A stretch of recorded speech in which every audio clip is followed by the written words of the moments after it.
नमस्कार, मी शीतल खराडे. आपण पाहता श्रीगोंदा ऑल महाराष्ट्र न्यूज. आजची बातमी.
कमाने के लिए हुई न नाम कमाने के लिए। इसकी शुरुआत हुई सच, न्याय और जनहित के लिए। आपने हमें गलत और सही काम कर बताया। कलम की ताकत सबसे बड़ी, कलम की ताकत सबसे बड़ी। कलम बोले सच बोले, कलम बोले सच बोले। यह आकाशवाणी है, अब खबर हर घर पहुंची, बिना देखे बिना पढ़े। रेडियो बोलेगा सच बोलेगा, रेडियो बोलेगा सच बोलेगा। आवाज उठेगी सोच जगेगी, आवाज उठेगी सोच जगेगी। लाइव है, ब्रेकिंग है, पर सवाल ये है क्या हर ब्रेकिंग सच है? अब खबरें देखी जाती है, पर सच दिखाना जरूरी है। डर नहीं, सच्चाई दिखाओ, डर नहीं, सच्चाई दिखाओ, टीआरपी नहीं, सच्चाई दिखाओ, टीआरपी नहीं। सच्चाई दिखाओ। रुको, पहले रील फिर खबर। अरे भाई, पहले खबर फिर रील। अब खबर एक क्लिक में फैलती है, लेकिन जिम्मेदारी भी उतनी तेज होनी चाहिए। शेयर करने से पहले सोचो जरा, रील नहीं रियल खबर, रील नहीं। रियल खबर। मैं हूँ फेक न्यूज, अधूरी जानकारी, अफवाह और एक सनसनी। हम भ्रमित हो रहे हैं। झूठ नहीं चलेगा, अफवाह बंद करो, झूठ नहीं चलेगा। अफवाह बंद करो। सच बोलना आसान नहीं, डर है, दबाव है, कभी कभी अकेलापन भी है, पर हम रुक गए तो सारा समाज रुक जाएगा। याद रखो, सच्चा पत्रकार कभी नहीं हारता। डर नहीं, सच चाहिए, डर नहीं, सच चाहिए। पत्रकार नहीं झुकेगा, पत्रकार नहीं झुकेगा। जब अन्याय हुआ तब पत्रकार बोले, जब अधिकार छीने गए पत्रकार खड़े हुए।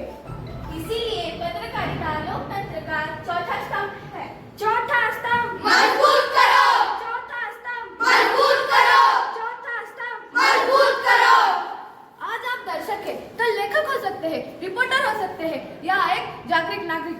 हम सच पहचानेंगे, सच का साथ देंगे, और गलत खबरों से दूर रहेंगे।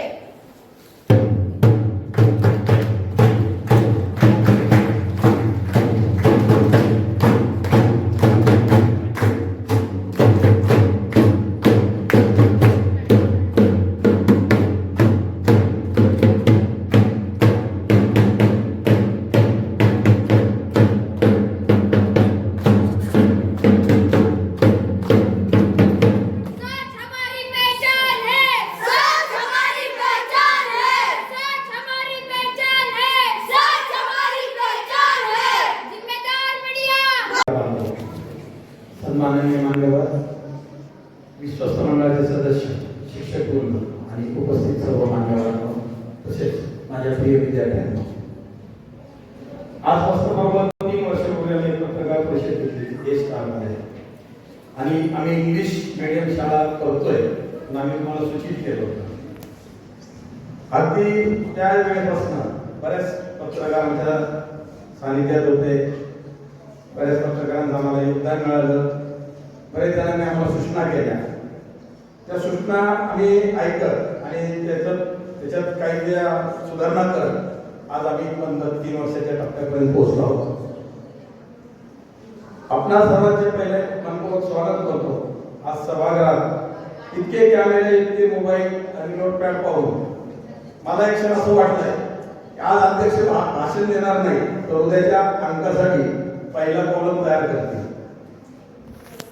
म्हणून अजून वेळ जरा जास्त गेला तरी सविस्तर वृत्तांकन म्हणून समजून घ्या. आजचा दिवस अत्यंत गौरवाचा.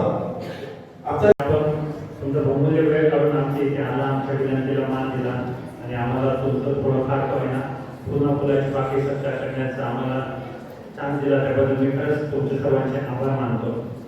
खरं तर हा पत्रकार म्हणजे आयोजित करण्यामागचं कारण हेच आहे की कुठेतरी विचारांची देवाणघेवाण होईल. आपण सर्वजण समाजामध्ये वेगवेगळ्या ठिकाणी वेगवेगळ्या स्तरावरती वेगवेगळ्या लोकांशी नेहमीच कनेक्टेड असतात. तर आम्ही सुद्धा एका शाळेच्या माध्यमातून मुलांना घडवण्याचा प्रयत्न करत आहोत. तर त्यामध्ये जी वैचारिक पातळी आहे, जे तुमचे काही विचार आहेत, काही सूचना असतील, काही आम्हाला ॲडवाईस करायचे असतील, तर त्याबद्दल मला तुमच्याकडून काही प्रेरित अपेक्षित आहे की तुम्ही आम्हाला कशा पद्धतीने आणखी बेटरमेंट करण्यासाठी प्रयत्न करू शकता. मुलांना घडवणं हे खरं शाळेचा उद्देश आहे. या ठिकाणी आम्ही सर्व प्रकारच्या विद्यार्थी असू दे, आमचे स्टाफ असू दे, यांना सोबत घेऊन चालण्याचा प्रयत्न करत आहोत. काही विद्यार्थी खूप एक्स्ट्रा लेवलचे आहेत, काही थोडेसे ऑर्डिनरी लेवलचे आहेत, पण सर्वांना एक वेगळ्या अँगलने घेऊन सर्वांच्या ज्या ॲक्टिव्हिटीज आहेत किंवा त्यांच्यातले जे गुण आहेत त्यांना पुढे घेऊन जाण्याचा प्रयत्न करत आहोत. रिसेंटली थांबता म्हणून एक स्पोर्ट्स चॅम्पियनशिप झाली, ज्यामध्ये आमचे विद्यार्थी मागच्या आठवड्यामध्ये एक राज्य लेवलला त्यांनी सिलेक्शन झालेलं आहे. म्हणजे खरंच त्यांचं कौतुक वाटतं की ते सुरुवातीला तालुका लेवल, नंतर जिल्हा लेवल आणि त्याच्यानंतर आता राज्य लेवलला त्यांची नेमणूक झालेली आहे. तर तिथे ते कॉम्पिटिशनसाठी जाणार आहे. मग विद्यार्थ्यांचे विविध कलागुणांना वाव देण्याचा आम्ही मनापासून प्रयत्न करतोय आणि त्या पद्धतीने आम्हाला विद्यार्थ्यांना घडवायचं आहे. तर माझी तुम्हाला विनंती की तुमचे काही सूचना असतील तर त्या आम्हाला तुम्ही नेहमी सांगत चाला, आम्हाला प्रमोट करत चाला. दुसरी गोष्ट आणि की शाळामध्ये इथं आम्ही सर्व जाती, सर्व धर्म, सर्व थराच्या लोकांना सोबत घेऊन चाललो ना की इथं कुठल्याही विशिष्ट धर्माचं मुलांवरती संस्कार करण्याचं नियोजन आहे किंवा काय आहे. म्हणजे त्यासाठी आम्ही पुरेपूर प्रयत्नशील आहोत आणि तुमचंही योगदान आम्हाला ते भेटावं हीच माझी तुमच्याकडून अपेक्षा आहे. मी आज तुम्हाला पत्रकार दिनाविषयी काही 2 शब्द सांगणार आहे, ते तुम्ही शांत चित्तात ऐकून घ्यावे अशी माझी विनंती. तर बाळशास्त्री जांभेकरांनी 6 जानेवारी 1832 रोजी दर्पण हे वृत्तपत्र सुरू केले. ते मुंबई येथील काळमादेवी येथे प्रसिद्ध व्हायचे. ते द्विभाषिक होते. इंग्रजांचे सरकार असल्याने ते मराठी व इंग्रजी या दोन्ही भाषेत ते छापून घ्यायचे. तब्बल एका वर्षात त्यांनी दर्पण विकत घेणाऱ्यांची संख्या तब्बल 300 पर्यंत गेली होती. 8 जुलै 1840 पर्यंत दर्पण सुरू राहिले. तब्बल 8 वर्षे हे वर्तमानपत्र सुरू होते. हेच मराठीतील आद्य वर्तमानपत्र म्हणून समजलं जातं. याच दर्पणचा